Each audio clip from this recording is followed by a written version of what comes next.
Hello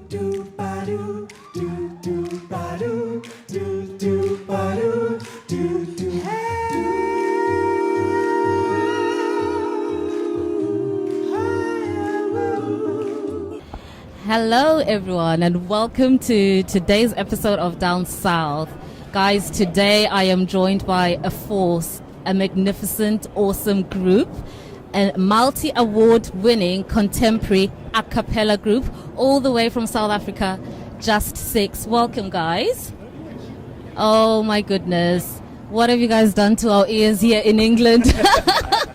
Guys, these guys are totally awesome. So tell me, who is Just Six? I know that you're an a cappella group, but who is Just Six? Oh, well, we could say, to cut it short, Just Six is the band with no instruments. So what we do is that we emulate instrument sounds and put that into our music. And a new thing that we've called Afro vocal play. Okay. Yeah. So instead of just being conventional a cappella, like standing in a line and just singing, we've kind of incorporated all these sounds and these different things to make the music sound different.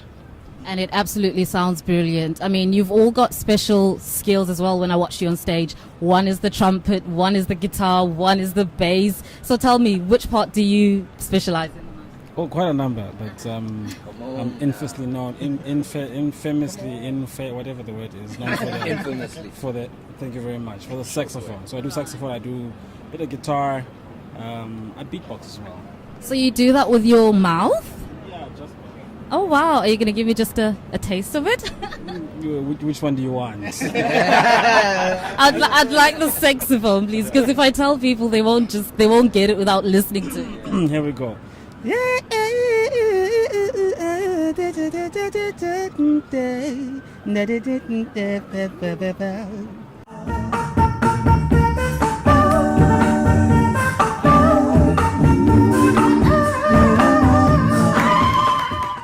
Wow, totally awesome. And you are the?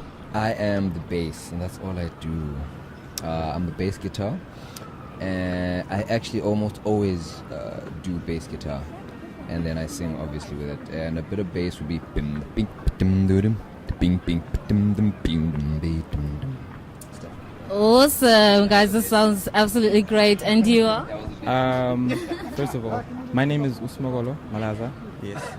I sing first tenor and I do the guitar lines. Yes. Are you going to give me a sound? Jazz guitar is what I do normally when I solo. Yeah. But generally most guitars, maybe something like dum bang bang bong, bong bang bang bong, bong bang bang bong, bong bang dum ba dum.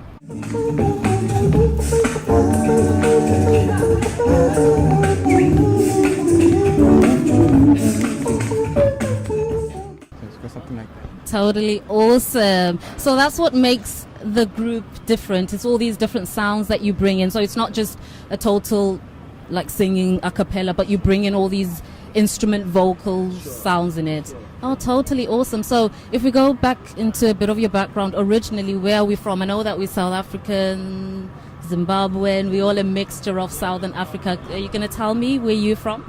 I am from Venda.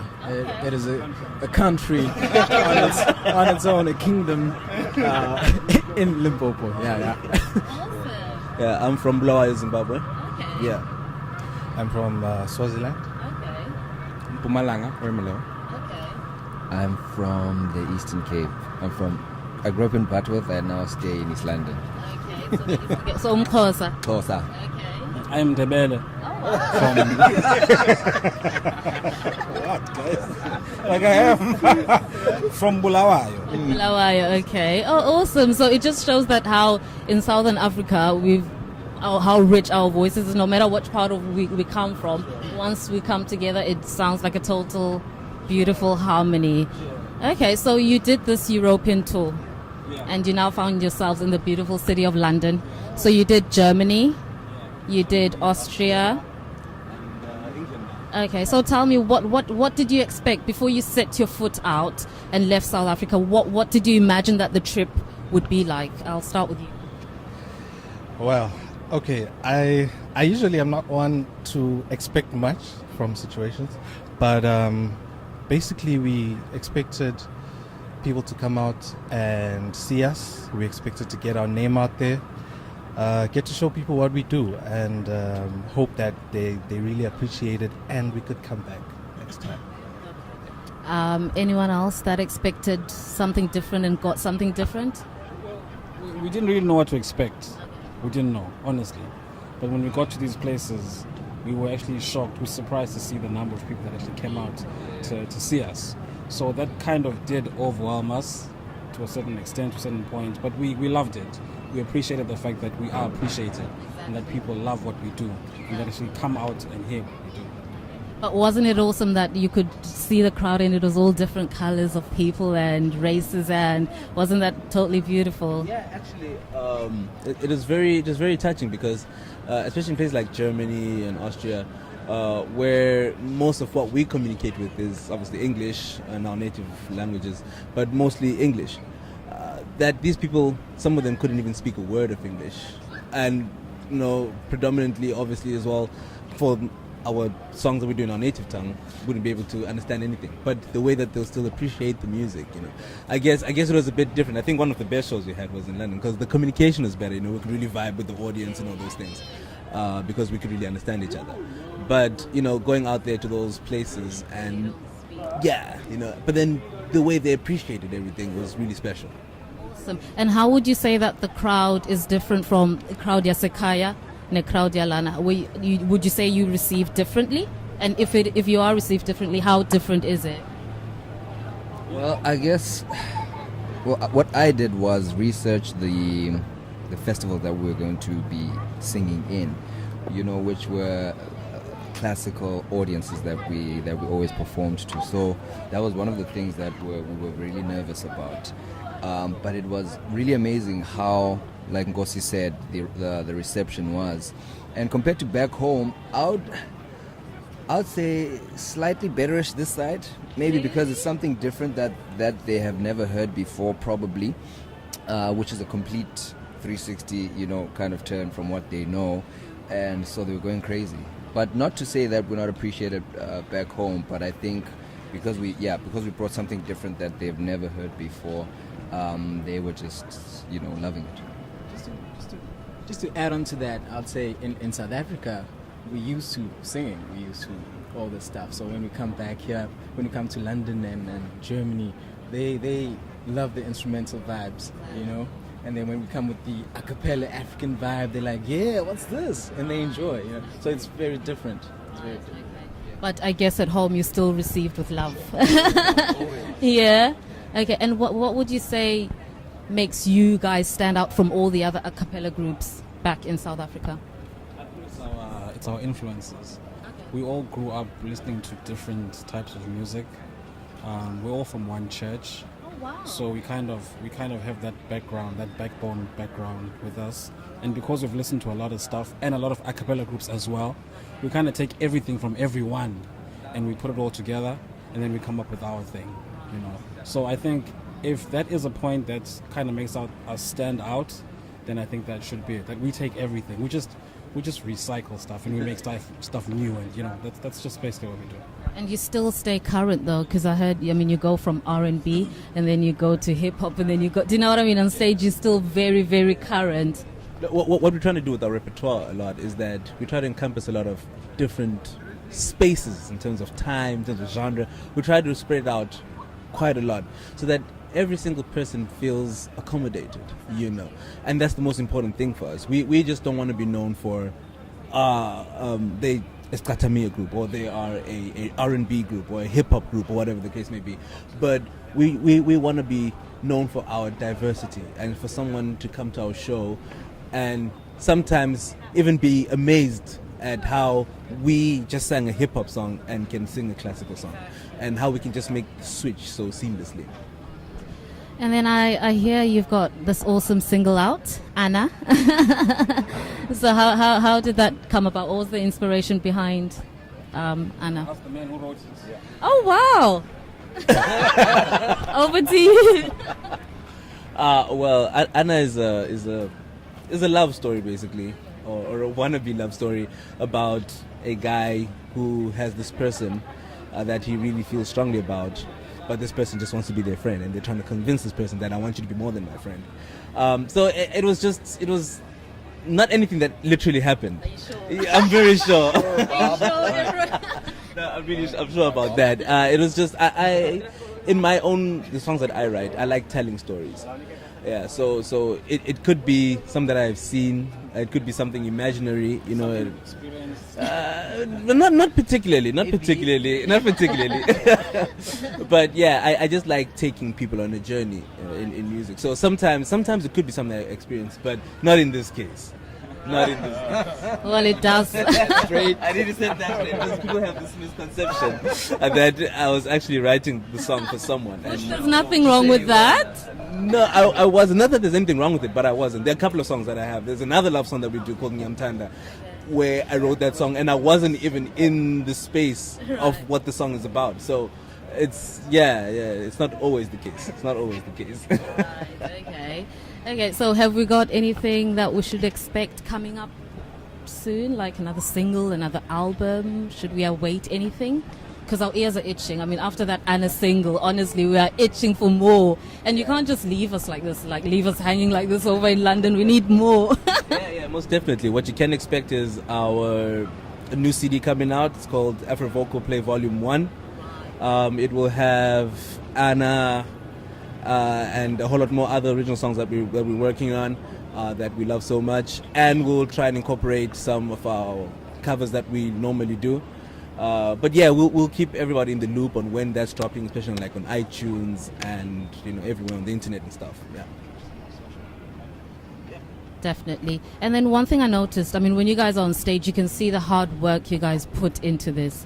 Tell me, like in your rehearsal times and stuff, how long does that take? Like, it must take hours per rehearsal time and stuff like that. Let me answer that. I think an hour, we spend 4 hours at rehearsals, right? 2 hours, two and a half are just chatting and laughing. The other 2 are singing. Exactly serious.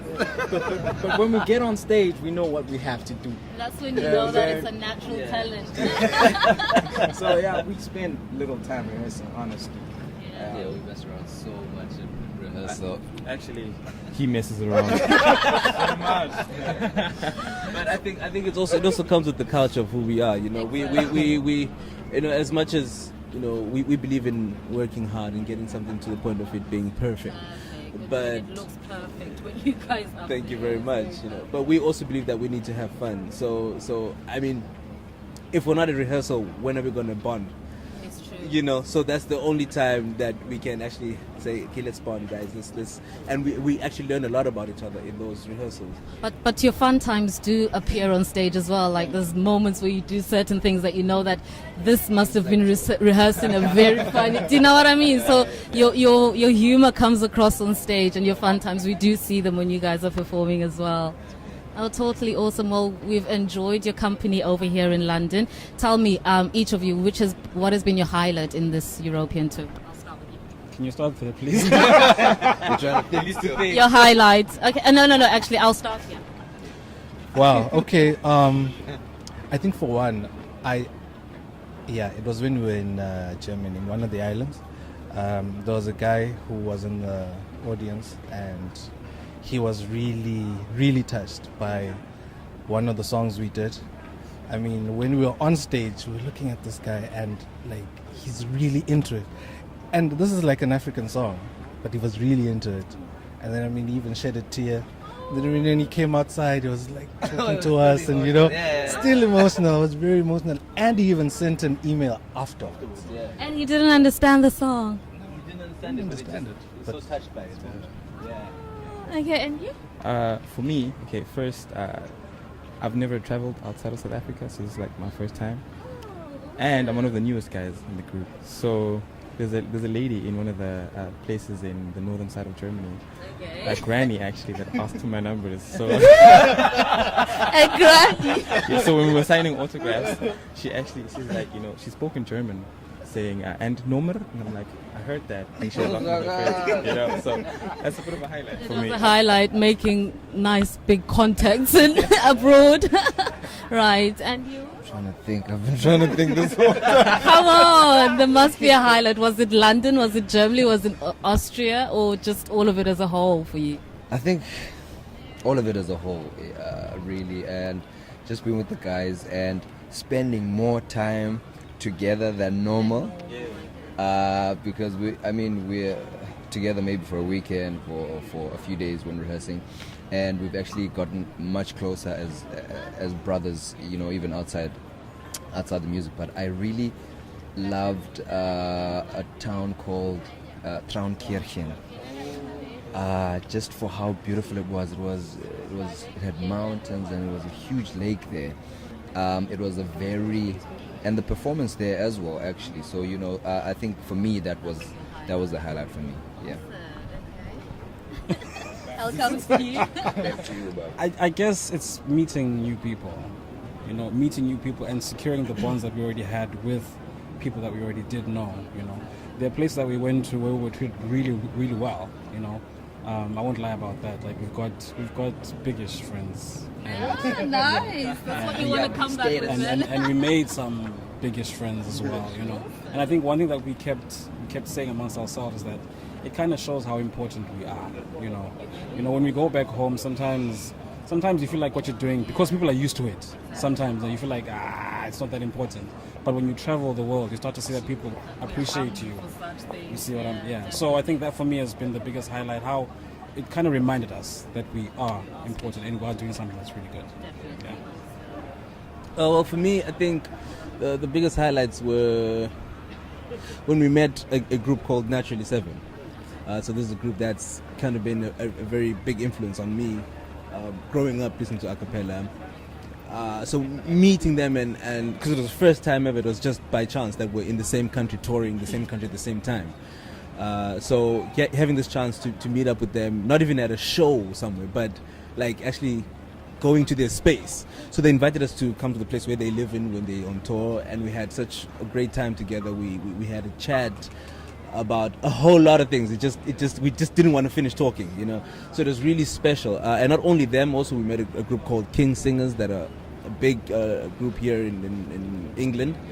And you know, just meeting these people and hearing their experiences, you know, it kind of, for me, I think brought us up a couple of levels to understand where we are and what we need to do moving forward, you know. So that was a really, really big thing for me. Awesome. Ooh, my highlight was in Austria. We're singing at a wedding, and some kid came up to me and asked to take a picture. And I was like, oh, okay. And we took the picture. I was like, hey, this kid is going to remember this for the rest of his life. You know, it made a huge impact to that kid. So I was like, yeah, that's my highlight. Why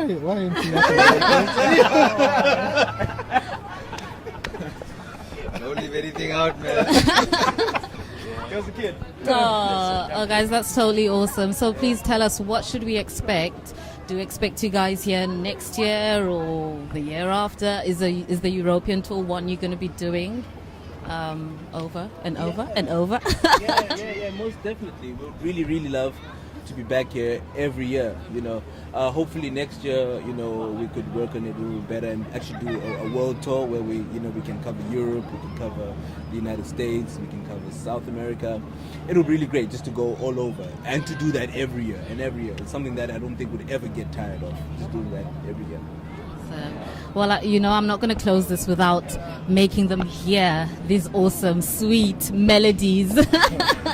So I'm going to ask you guys just to hit me with a bit of just a little something just to close us off. 1, 2.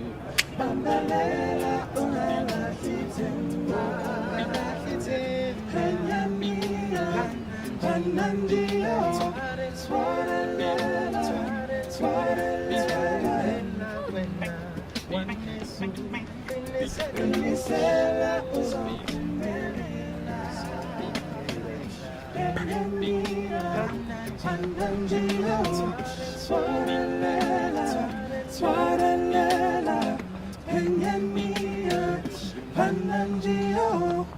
Oh my goodness. Down South, wasn't that absolutely gorgeous? Please do follow Just Six. They are the hit group at the moment. And if you find them on their social media, on Instagram, Just Six Official, on Facebook, Just Six Official, and on Twitter. And please do follow them and check them out. Thank you so much, guys.